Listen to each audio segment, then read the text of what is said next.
सो day 1 ख़त्म हुआ ढेर सारी मस्ती के साथ। हम हॉस्टल के क्लब हाउस में नए दोस्तों से मिले, हंसी मजाक किया, गेम्स खेले और फिर हम सो गए एक ही एक्साइटमेंट के साथ कि कल सिसु जाएंगे, स्नोफॉल देखेंगे, सपना पूरा होगा।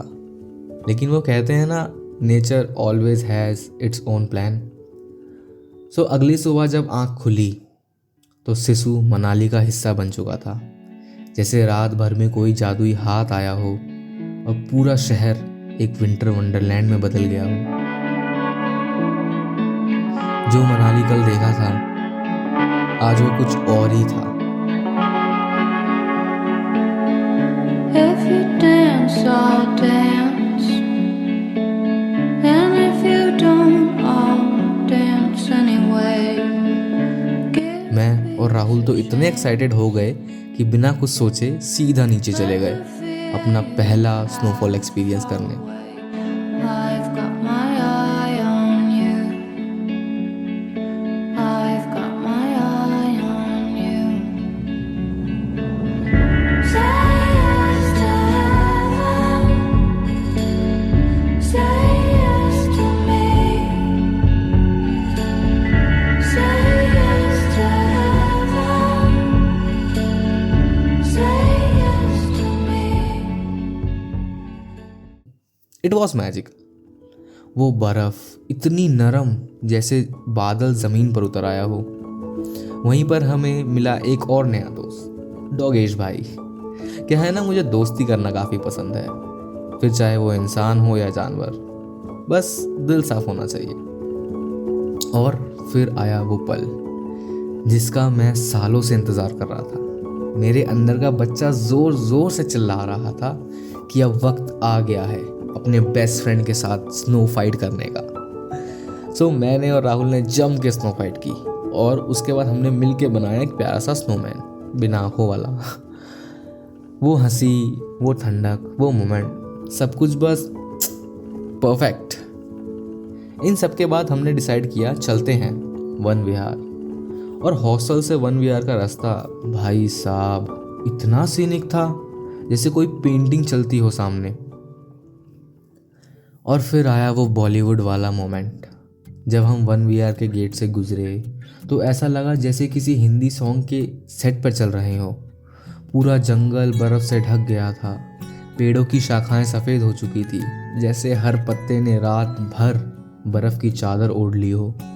पैरों के नीचे बर्फ़ कुरकुराहट से टूट रही थी और ठंडी हवा गले से टकरा के एक नरमी छोड़े जा रही थी।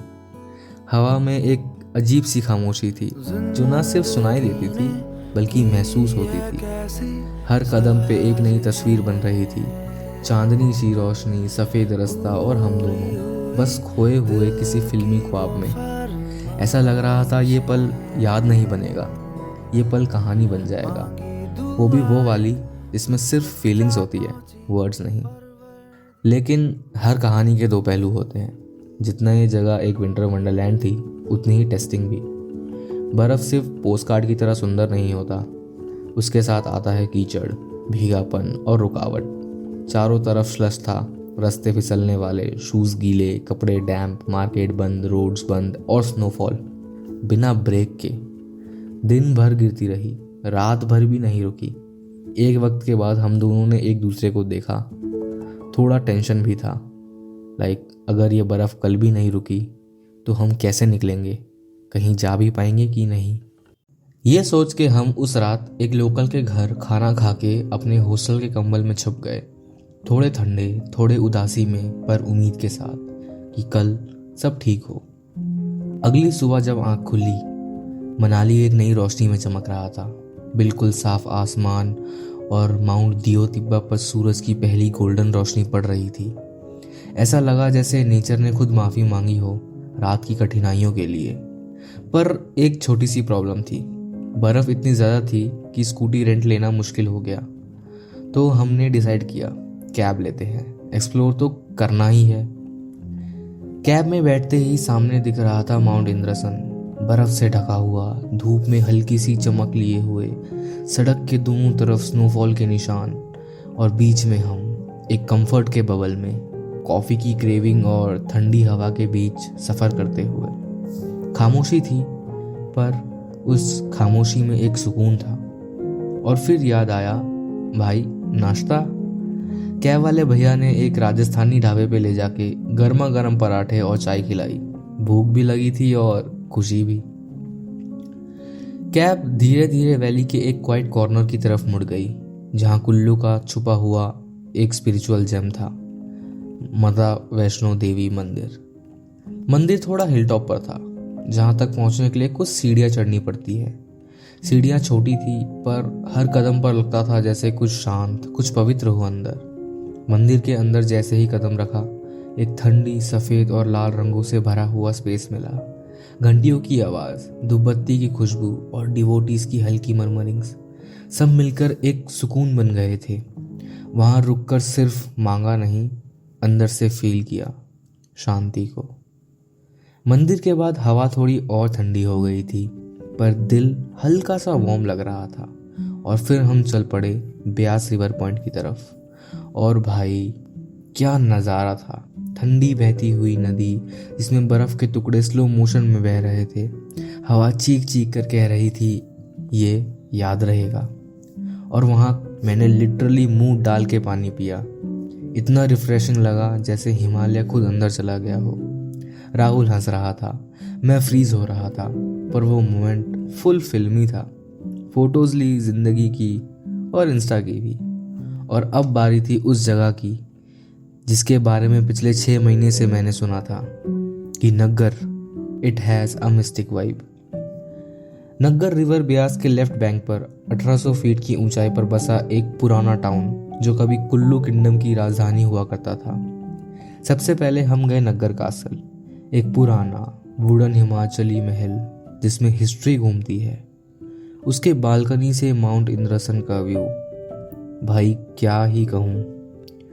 वहीं रुक जाने का मन कर रहा था। पुरानी दीवार, लकीरों वाला फर्नीचर और हवा में एक कहानी सी। फिर एक लोकल ने बताया, निकोलस रोयरिच का घर आगे ही है, जरूर देखना। और जब वहां गए समझ आया क्यों बोला। निकोलस रोयरिच एक रशियन पेंटर, फिलोसोफर और विजनरी। उनके पेंटिंग्स में माउंटेन्स, स्टार्स और स्पिरिचुअलिटी मिलती है। और उस घर में शब्द नहीं थे, सिर्फ शांति थी। ऐसा लगा जैसे टाइम रुक गया हो और रोयरिच की रूह अब भी वहां कहीं पेंटिंग कर रही हो। घर के बाहर एक छोटा सा हिडन हिप्पी कैफे था, क्वाइट आर्टिसी, थोड़ा ड्रीमी। ऐसा लगा जैसे बचपन के सब खिलौने किसी ने उस कैफे में सजा दिए हो। वहाँ हमने ट्राई किया हिमाचल का एक local dish, siddu, steamed bread with walnut stuffing. Taste different, rich and local. और फिर हम निकले वापस।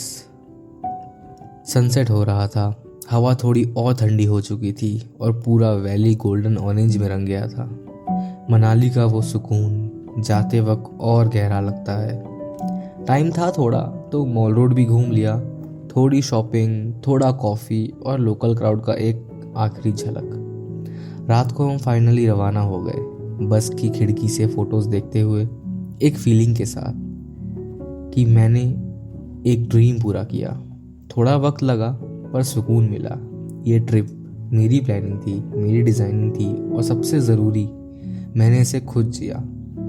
सो मिलते हैं फिर दोबारा यहीं कहीं किसी नए सफ़र के साथ। Till then take care, stay safe and love you all.